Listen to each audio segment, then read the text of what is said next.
Hey, what's up, lightboltjoe here. Today we are going to discuss the 2002 animated feature film from DreamWorks, Shrek 2. This is a sequel to the smash 2001 hit, Shrek. This film is iconic. It definitely surpassed the first, which doesn't really happen when you talk about sequels. Normally sequels are not as good as the first, but this is definitely better than the first, and it's very rare that that actually happens. But it happens sometimes. It very rarely happens, but it happens. So Shrek and Fiona get an invite to far away, to visit her mom and dad, who are the king and queen of far away. So that way they can celebrate the wedding. They don't know that Shrek is actually an ogre, and they don't know that Fiona is now an ogre as well.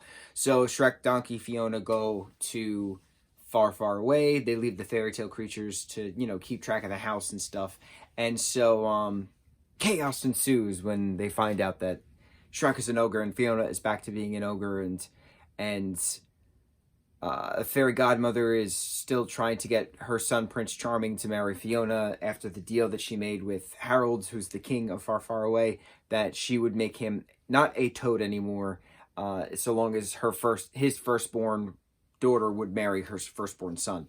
And so the plot thickens where Shrek is trying to figure out how to make Fiona happy because she's a princess and he's just from a swamp. So he breaks into the fairy godmother's workshop, which used to be an old Keebler elf facility, and steals a potion, and he drinks it. Donkey drinks it. They meet Puss in Boots, who was hired from the king to kill Shrek at one point, but then he changes sides. So our first introduction to Puss is in this film.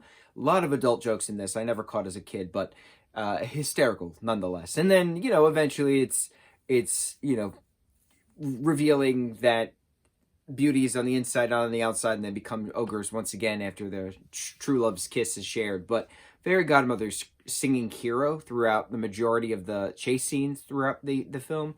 Hysterical, absolutely hysterical. Love the ending, love the plot points, love how quick it was.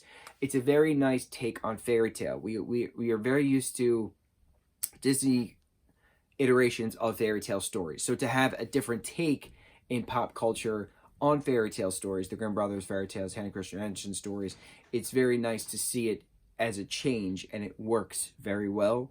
So that's why Shrek has just been an icon amongst animation for quite some time. It memed galore, fandom galore, constant Shrek memes, and rightfully so. So whenever the fifth one comes out, I'm very excited for. And on to the third movie and the third review. Mucho mahalo.